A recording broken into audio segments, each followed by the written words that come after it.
Doctors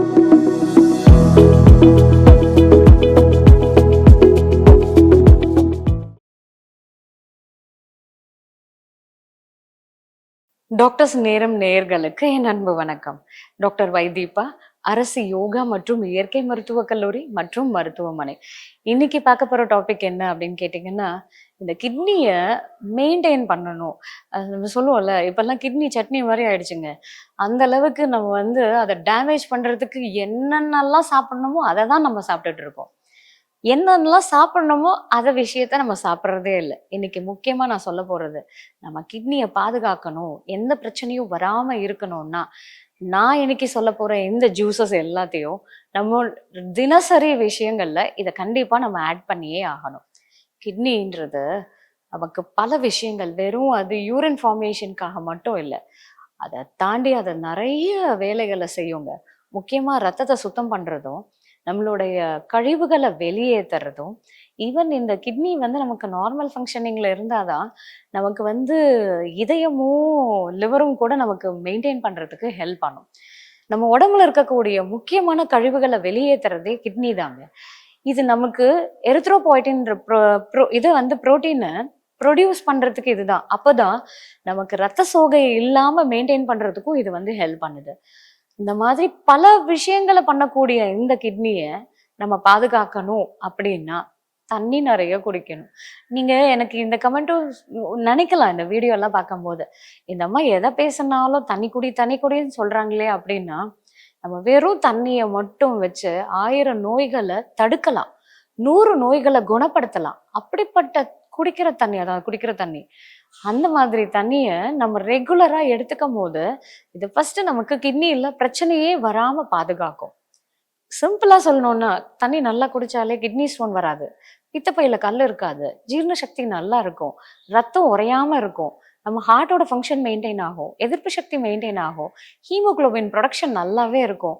அது மூலயமா periods ப்ராப்ளம்லாம் வராம தடுக்கலாம். ஸோ நமக்கு சுகர், பிபி, கொலஸ்ட்ரால் இது எல்லாத்தையும் மெயின்டைன் பண்ணலாம். நம்மளுடைய பிரெயின் ஃபங்க்ஷனையும் மெயின்டைன் பண்ணலாம். ஓவரால் ஹெல்த்துக்கே இதுதாங்க. அப்படி இருக்கும் போது தண்ணி கண்டிப்பா குடிக்கணும். 3ல இருந்து 3.5 லிட்டர் தண்ணியை சிப் பண்ணி குடிக்கணும். அடுத்தது கிட்னிக்கு எது பெஸ்ட்ன்னு கேட்டிங்கன்னா, இளநீருங்க.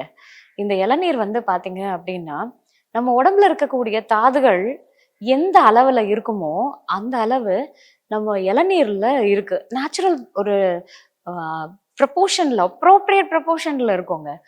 எப்படி நம்ம ஒரு சோர்வடைஞ்சா ஒரு ட்ரிப்பை ஏற்றும் போது அவனுக்கு ஒரு எனர்ஜி வருமோ, அந்த மாதிரி நம்ம ரெகுலரா நம்ம இளநீர் குடிச்சிட்டு வந்தோம் அப்படின்னா, அதுல இருக்கக்கூடிய அந்த தாதுகள் நம்மளுடைய உடல்ல இருக்கக்கூடிய எலக்ட்ரோலைட்ஸை பேலன்ஸ் பண்ணி ஒரு எனர்ஜி பூஸ்டிங்கா இருக்கும். இது கிட்னியை நல்லா பூஸ்டப் பண்ணிட்டே இருக்கும். அதை கிட்னியை எனர்ஜைஸ் பண்ணிட்டு இருக்கிறது மட்டும் இல்லை, கழிவு இல்லாம நல்ல டயூரிட்டிக் எஃபெக்ட். இதை நீங்க செஞ்சு பார்த்ததுக்கு அப்புறம் நீங்களே சொல்லுவீங்க, நல்ல இளநீர் குடிச்சிங்க அப்படின்னா அந்த யூரினுடைய அர்ஜென்சி முன்னாடி நீங்க போன அளவை விட ஜாஸ்தியாவே போவீங்க. ஏன்னா போஸ்ட் வாய்டல் யூரின் சொல்லி சில பேருக்கெல்லாம் இருக்கும். இன்னும் ஏஜ் ஆனதுக்கு அப்புறமா பாத்தீங்கன்னா இந்த ப்ராஸ்டேட் எல்லாம் வீக்கமா ஆகும். அவங்க அடிக்கடிக்கு யூரின் போயிட்டே இருப்பாங்க. நீங்க நினைப்பீங்க அவங்க அடிக்கடிக்கு யூரின் போறாங்கன்னா அவங்களுக்கு ஃபார்ம் ஆயிட்டே இருக்கு. இல்ல, அவங்க பிளாடர்லயே யூரின் தங்கிடும், ஃபுல் கம்ப்ளீட்டா போகவே போகாது. ஆனா இந்த இளநீரை குடிச்சாங்க அப்படின்னா அந்த தங்கியிருக்கிற அந்த நீரை கூட வெளியே எடுத்துட்டு வர்றதுக்கு இது ஹெல்ப் பண்ணும். கால் வீக்கம்லாம் வருதுன்னா கிட்னியோடைய ஃபில்ட்ரேஷன் எஃபெக்ட் ஆயிருக்குன்னு அர்த்தம். இந்த இளநீரை எடுத்துக்கும் போது இட்ஸ் அ பெஸ்ட் டயூரிட்டிக் எஃபெக்டை கொடுக்குங்க. ஸோ இந்த விஷயத்த மிஸ் பண்ணாம நம்ம கொஞ்சம் ரெகுலரா இளநீர், அதுவும் இப்போ வெயில் அதிகமாயிடுச்சு, உங்க கிட்னியை நீங்க பாதுகாத்துக்கணும்னா இளநீரை நல்லா குடிங்க. அடுத்த விஷயம் என்னன்னு கேட்டீங்கன்னா, வாட்டர் மெலன், தர்பூசணி இருக்குல்ல, இந்த தர்பூசணியில நார் சத்தும் இருக்கு, நீர் சத்தும் இருக்கு. கிட்டத்தட்ட 96% நீர் இருக்குங்க இதுல. அதே நேரத்துல அந்த நார் சத்தும் இருக்கிறதுனால 2 விஷயம், இதுல பொட்டாசியம் அதிகமா இருக்கிறதுனால ஒண்ணு பிபியை மெயின்டைன் பண்ணும். பிபி மெயின்டைன் ஆயிட்டு வந்துச்சுனாலே கிட்னி ஃபெயிலியர் வராம நம்ம தடுக்கலாம். நீங்க இந்த கிட்னி செயலிழப்பு இருக்கிறவங்க, டயாலிசிஸ்க்கெல்லாம் போயிடுறாங்கல்ல, அவங்க கிட்ட நீங்க பேசுனீங்கன்னா தெரியும், அதிகமா அவங்களுக்கு பிபி ஜாஸ்தி ஆனதுனால தான் அவங்க டயாலிசிஸ்க்கே போயிருப்பாங்க. ஸோ அப்போ அந்த பிபியை கண்ட்ரோல்லே வச்சிருக்கணும்னா தர்பூசணி பெஸ்ட் ஃபுட்டுங்க. அது சீசன்ல தான் கிடைக்கும் அப்படின்னா அந்த சீசனை மிஸ் பண்ணாம எடுத்துக்கோங்க. அதுல இருக்கக்கூடிய விதைகள்ல கூட ஆன்டி டயூரிட்டிக் எஃபெக்ட் வந்து இருக்கு. அதுக்காக விதையோட சாப்பிடுங்கன்னு நான் சொல்ல வரல. ஆனா சாப்பிட்டாலும் தப்பு இல்லை. ஸோ நல்ல தர்பூசணியா, ஏன்னா இப்பெல்லாம் பாத்தீங்கன்னா இன்ஜெக்ஷன் போட்டு அது சிவசிவன்னு வச்சிருக்கிற மாதிரி தான் வருது. நல்ல குவாலிட்டியான தர்பூசணியா பார்த்து வாங்கி அதை தினசரி இந்த சம்மர்ல ஒரு நல்ல ட்ரீட்டா என்ஜாய் பண்ணுங்க. இது நம்ம கிட்னியை மட்டும் இல்லை, பிபியும் கொலஸ்ட்ராலையும் மெயின்டைன் பண்ணி நம்ம ஹார்ட்டையும் ப்ரொடெக்ட் பண்ணக்கூடிய ஒரு விஷயமா இந்த தர்பூசணியில இருக்கு. அடுத்தது வந்து பாத்தீங்கன்னா லெமனுக்கு மிஞ்சின ஒரு விஷயம் இல்லவே இல்லை. இந்த லெமன் ஜூஸ் வந்து பாத்தீங்கன்னா அதுல கொஞ்சம் நாட்டு சக்கரை, புதினா, இஞ்சி சேர்த்து நீங்க எடுத்துக்கிட்டீங்கன்னா, இப்போ யூஸ்வலா இந்த கிட்னியை எடுத்துக்கிட்டோம்னு வைங்க, அதுல ஆக்சலேட் இருக்கும் நம்ம சாப்பிட்ற உணவுகள்ல. ஒரு சில உணவுகள்ல கால்சியம் இருக்கும். இதை நம்ம கம்பைன் பண்ணி சாப்பிடும் போது இவங்க என்ன ஆவாங்கன்னா 2 பேரும் சேர்ந்து பாண்ட் ஆயிடுவாங்க. அதுதான் ஸ்டோன், கற்களா நமக்கு கிட்னில ஃபார்ம் ஆகி இருக்கிறது. இதுல இந்த லெமன் ஜூஸ் எடுத்துக்கிட்டோம்னா இவருடைய வேலை என்ன, அந்த பாண்டிங்கை பிரிக்கிறது. ஸோ அந்த பைண்டிங் அது கட் பண்ணிடுச்சுனாலே ஆட்டோமேட்டிக்கா அந்த ஸ்டோன் உடைஞ்சு யூரின் மூலயமாவே வெளியேறிடும். இந்த கிட்னியை மெயின்டைன் பண்ணணும்னா டெய்லி காலையில ஒரு டம்ளர் லெமன் ஜூஸை மறக்காம எடுத்துக்கோங்க. இது வந்து ஒரு பெஸ்ட் ரெஃப்ரெஷிங். இதை நீங்க இன்னொரு ஃபார்ம்லயும் எடுத்துக்கலாம். இது வந்து நமக்கு ஜீரண சக்தியும் மெயின்டைன் பண்ணி நம்ம பாடியை டீடாக்ஸ் பண்ணி நம்ம கிட்னியும் மெயின்டைன் பண்றதுக்கு சின்னமென் கிரீன் டீன்னு சொல்லுவாங்க. நம்ம கிரீன் டீலாம் நீங்க ஹர்ப்ஸ் எல்லாம் போட்டுன்னு நினைக்கிறீங்க. ஒன்றும் இல்லைங்க, ஒரு டம்ளர் தண்ணி எடுத்துக்கோங்க. அதில் அந்த பட்டை இருக்குல்ல, அதோடைய பவுடராக இருந்தால் 1/4 ஸ்பூன் போட்டுக்கோங்க. இல்லை பட்டையாக இருந்தால் அதை உடச்சி போட்டுருங்க. ஒரு ஏலக்காய், ஒரு லவங்கம் நல்லா இடிச்சு போட்டுருங்க. ஒரு 4 இல்லை 5 புதினா இலையும் 5 கிராம் இஞ்சி இல்லைன்னா சுக்கு, இது ரெண்டுத்துல எது இருந்தாலும் பரவாயில்ல, அதை ஒரு 5 கிராம் போட்டு கொதிக்க வைங்க. ரொம்ப கொதிக்கணும்னு இல்லை, அதை ஒரு 3 மினிட்ஸ்க்கு பாயில் பண்ணால் போதும். அது இறக்குனதுக்கு அப்புறமா லெமனை நல்லா பிழிஞ்சு தேன் இல்லைன்னா நாட்டு சக்கரை கலந்து குடிச்சிட்டு வாங்க. இது வந்து பாத்தீங்க அப்படின்னா நமக்கு கொழுப்பு எங்க தங்காம நம்மளுடைய உடல் பருமனை மெயின்டைன் பண்ணுது. அதே நேரத்துல சர்மத்தை நல்லா மெயின்டைன் பண்ணி அந்த உப்பு எல்லாம் வெளியேறதுக்கு, இப்போ வேர்வை மூலயமா நமக்கு உப்பு வெளியேறினாதான் சர்ம பிரச்சனையும் வராது. Skin is the largest excretory organ.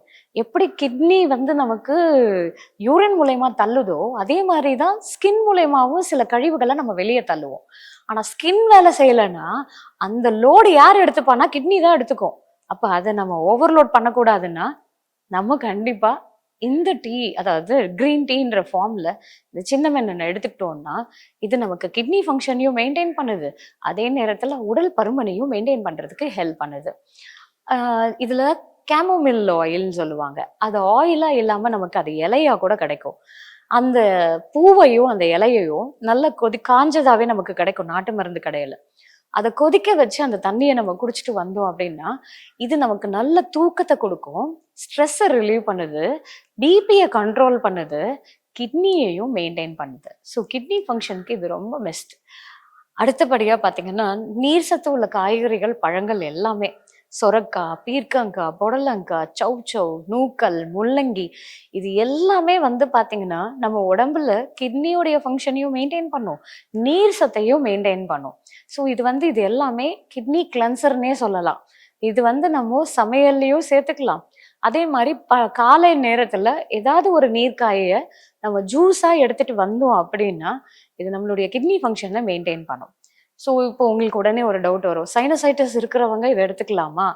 அப்படி உங்களுக்கு அது பகல்ல நம்ம வந்து வெறும் வயிற்றுல சாப்பிட்றது உங்களுக்கு இஷ்யூ ஆகுதுன்னா நீங்க அது ஒரு 11 மணிக்கு கூட கொஞ்சம் மிளகும் இஞ்சியும் வச்சு நீங்க அரைச்சி அதை குடிக்கலாம்.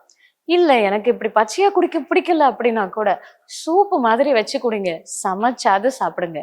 இப்படி எடுத்துக்கும் போது நம்மளுடைய கிட்னியை பாதுகாக்கலாம்.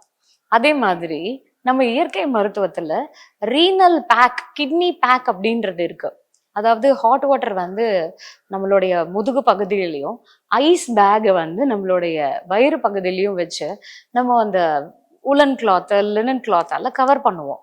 இப்படி நம்ம கவர் பண்ணி ஒரு 1 மணி நேரம் நம்ம இதை வைக்கும் போது இது நம்ம கிட்னி எனர்ஜைஸ் பண்ணி ஒரு ஆஸ்மோட்டிக் ப்ரெஷரை நமக்கு மெயின்டைன் பண்ணுது, ஒரு ரிவர்ஸ் எஃபெக்டை நமக்கு கொடுக்கும். அதாவது அந்த ரீனல் ஆர்ட்ரின்னு சொல்லுவாங்க, கிட்னிக்கு போகக்கூடிய அந்த ரத்த நாணங்கள்ல எங்கேயுமே அடைப்பு இல்லாம கிட்னிக்கு தேவையான எனர்ஜியை கொண்டு வந்து சேர்க்கறதுக்கு இந்த பேக் வந்து ஹெல்ப் பண்ணும். அது மூலயமா நமக்கு இந்த மாதிரி பீடல் எடிமா, கால் வீக்கம் இல்லாம, உடல்ல எங்கேயும் நீர் தங்காம நல்ல நீர் வெளியேறி நம்மளுடைய கிட்னியுடைய ஃபங்க்ஷனை மெயின்டைன் பண்ணும். ஸோ இந்த மாதிரி விஷயங்கள் எல்லாம் நம்ம ரெகுலரா ஃபாலோ பண்ணிட்டு வந்தோம் அப்படின்னாலே கிட்னியை நம்ம பாதுகாக்கலாம். இதை பத்தி நம்ம பயப்படாம கிட்னியை எனர்ஜைஸ்டா வச்சிருக்கிறதுக்கு இது வந்து ஹெல்ப் பண்ணும். இன்னும் இந்த மாதிரி நிறைய ஹெல்த் இன்ஃபர்மேஷனோட உங்களை அடுத்த வீடியோல சந்திக்கிறேன். நன்றி, வணக்கம்.